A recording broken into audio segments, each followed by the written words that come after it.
Alright, the Hinterlands set is here. Last match, Hinterlands was vetoed, so this is the first time you're seeing Hinterlands from me. And the board doesn't really look that exciting. It's not draw, really, is the lacking thing here. There's plus buy, there's plus actions, but draw is the issue. The only draw is Crossroads, and you will be hard pressed to find Crossroads drawing more than one card for quite some time. So because of that, I don't really believe in too much of an engine, if any at all. So I am going to try to play some kind of money variant here. So my money plan is to pick up a trader and knock some of these estates out. I have this, I don't know if it's a theory or a thing that I like to do, where even if I'm playing money strategies, I like, if it's possible for me to get rid of the estates, I think that helps a lot. The coppers could stay, but just removing the estates is a big deal. So that was why I bought the trader, right? I could hopefully knock an estate or two into 2 silvers, and that's a big boost to a money deck.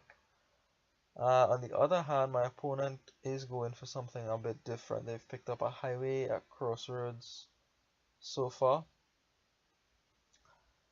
and I have picked up the develop, whereas my opponent is just now getting that develop. So what I'm going to do here, and this is what I was planning to do, right? After the trader gets rid of the estate, the estates, it doesn't really do much, so I would use the develop to convert it to a 5 and 3 of my choice. So I choose the cartographer and the oasis here. I have a couple of schemes. I feel that should be sufficient to keep putting back that cartographer on top of my deck for most of the shuffle anyway, if not all of it. So that's why I go for the oasis over a third scheme there. The oasis is a bit of money, maybe should have been a silver, but combined with the cartographer, I think the overall effect is at least as powerful, hopefully.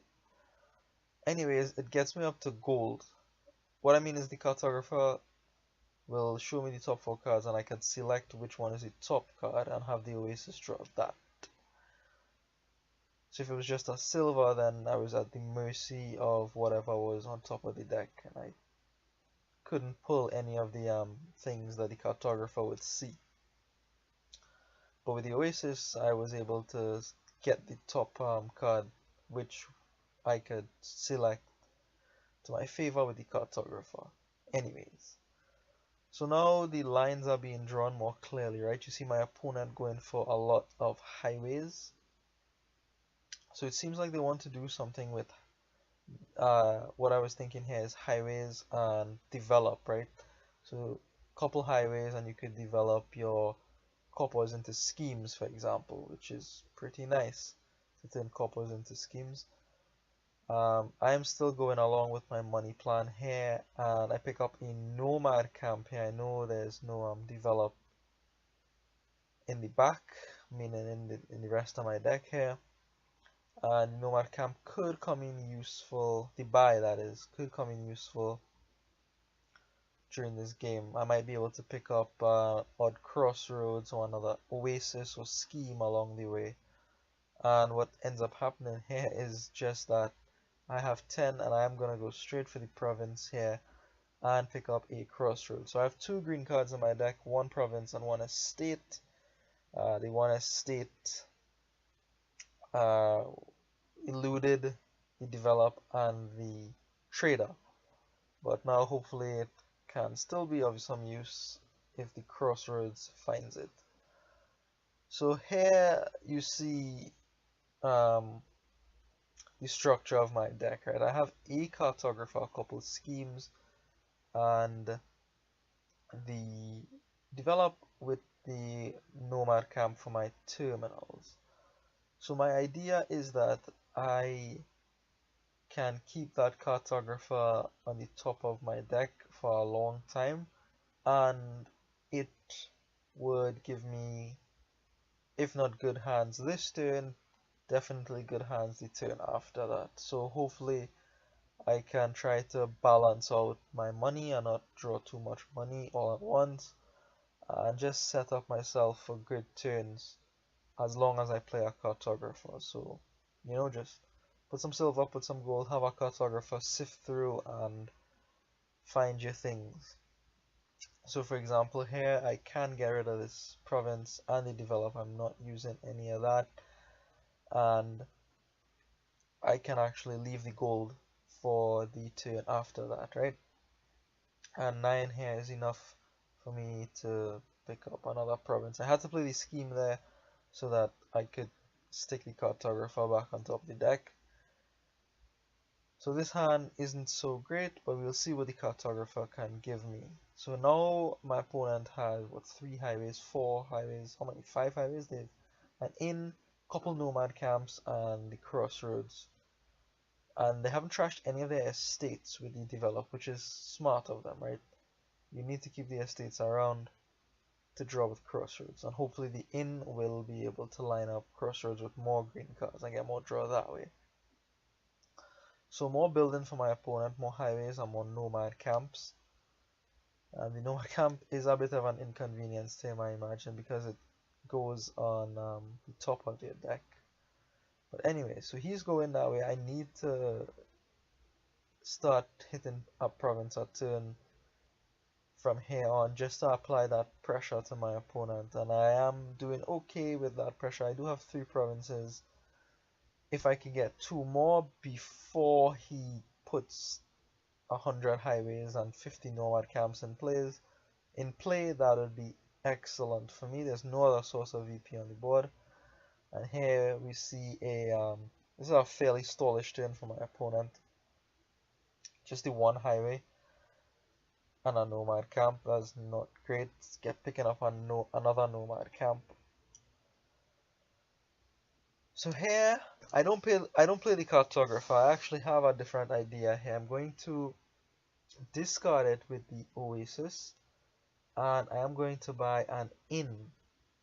What the inn allows me to do is get my cartographer back along with the schemes, and I'm going to put the oasis there just for good measure.